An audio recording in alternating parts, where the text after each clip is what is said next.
Olá, alunos! Hoje na nossa aula nós vamos falar sobre o espaço urbano do continente europeu e do continente africano. Nós vamos ver que vamos encontrar algumas semelhanças e também algumas diferenças desses dois continentes.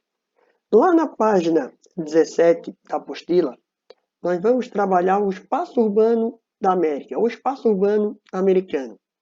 Vamos lá. Se nós pegarmos o espaço urbano do continente americano, nós vamos ver que ele é altamente urbanizado. Ou seja, 80% da população mora nas cidades e 20% moram no campo. Então, 20% das pessoas que moram no campo têm que produzir alimentos para as pessoas que moram na cidade. Então, isso só foi possível graças ao quê? À mecanização do campo, que foi muito importante para a produção de alimentos em larga escala.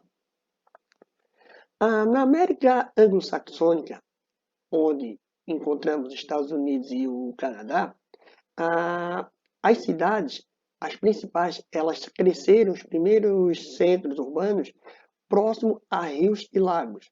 Por quê? Porque próximos a rios e lagos tinham mais contato com outros povos, e isso sem contar com a faixa leste e a faixa oeste americana, onde os portos tiveram um papel importante para o crescimento das cidades e também da urbanização e da instalação das principais indústrias americanas, pelo menos naquele momento histórico. Já na América Latina, houve um grande incentivo pós-Segunda Guerra Mundial, somente após 1945, enquanto na América Anglo-Saxônica esse crescimento das grandes cidades começou no século XIX, na América Latina, do México para baixo, começou somente a partir de 1945. E foi por um único problema, ou foi por um único fator. Os países que eram grandes produtores, principalmente de agricultura, de indústria e de matéria-prima, tiveram sérios problemas, foram afetados pela Guerra Mundial, pela Segunda Guerra Mundial. Então, esses mercados foram afetados. Então, eles tiveram que arrumar outras áreas para o investimento e para o crescimento das indústrias. E aí, as cidades da América Latina como um todo começam a ver um grande crescimento.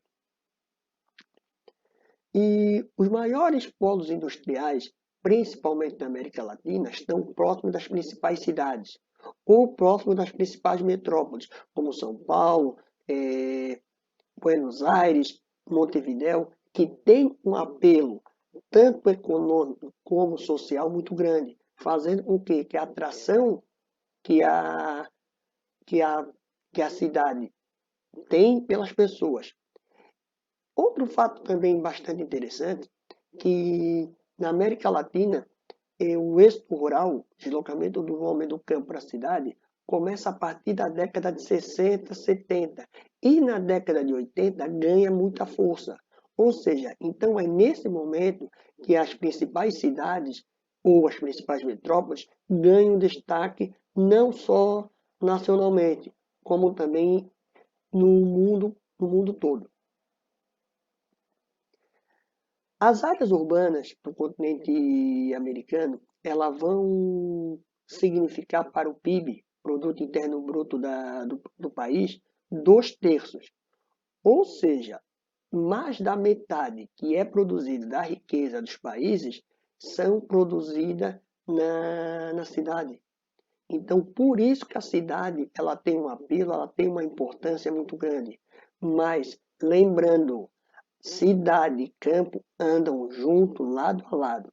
Vocês não adianta ter um campo altamente produtivo com a mecanização e não ter ninguém para vender como a cidade. E também não adianta a cidade estar altamente com uma série de infraestruturas necessárias e não ter a matéria-prima para o processamento desses produtos. Porém, com o crescimento das cidades, também começaram a ter sérios problemas sociais, como habitação, saúde, educação, segurança. Esses problemas, em algumas áreas, serão maiores, em outras áreas serão menores.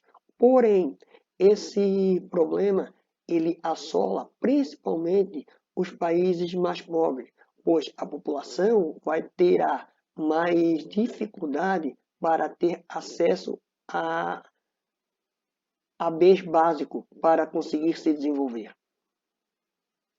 E nos últimos anos, na América Latina, está acontecendo a descentralização das indústrias. O que significa isso? As indústrias não estão mais querendo ficar próxima das metrópoles.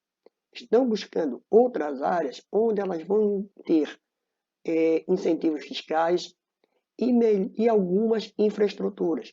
Porém, essas infraestruturas muitas vezes deixam a desejar, como rodovia, portos, aeroportos, não tem uma infraestrutura tão boa para o processamento e para o escoamento da sua produção.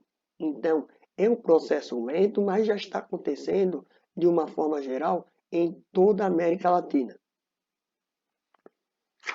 Já na página 19, nós vamos falar um pouquinho sobre o espaço urbano do continente africano. Para vocês terem uma ideia, 80% da população do continente americano vive na cidade. Já no continente africano, mais da metade ainda vive no campo. Esse processo de deslocamento do homem do campo para a cidade no continente africano está muito lento, está muito devagar. E é por isso que as cidades do continente africano não têm uma importância tão grande como algumas cidades do continente americano. As maiores metrópoles do continente africano, elas começaram como conglomerados, ou seja, 4 ou 5 cidades que muito próximas umas da outra tinham uma relação muito grande, muito forte entre elas, e com isso ocasionou um crescimento de toda a região.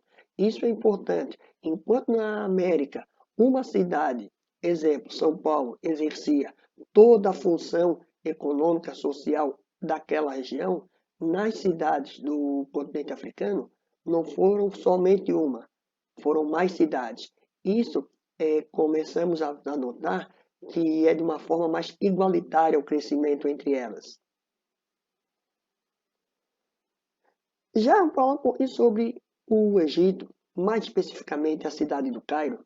O Cairo, entre o século VII e o século XI, a cidade do Cairo tinha 1,7 milhões de habitantes, entre o século VII e o século XI. Já nos dias atuais, a cidade do Cairo tem 9 milhões de habitantes. Ou seja, o crescimento que a cidade do Cairo teve foi muito grande.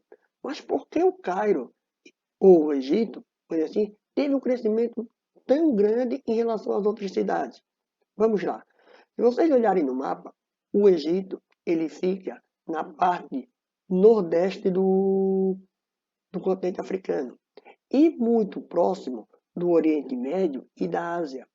Naquele local especificamente, o Egito tinha ou tem muito contato com vários povos, e isso foi muito bom para eles conseguirem se desenvolver, principalmente o comércio. E com isso começou a ter uma atração muito grande de várias empresas e de vários comerciantes que queriam ali se instalar para ter um maior contato com outros povos. E algumas áreas do continente africano estão começando a ter um crescimento maior do que outras. Podemos pegar a faixa do Oceano Atlântico com a faixa do Oceano Índico. Vamos lá.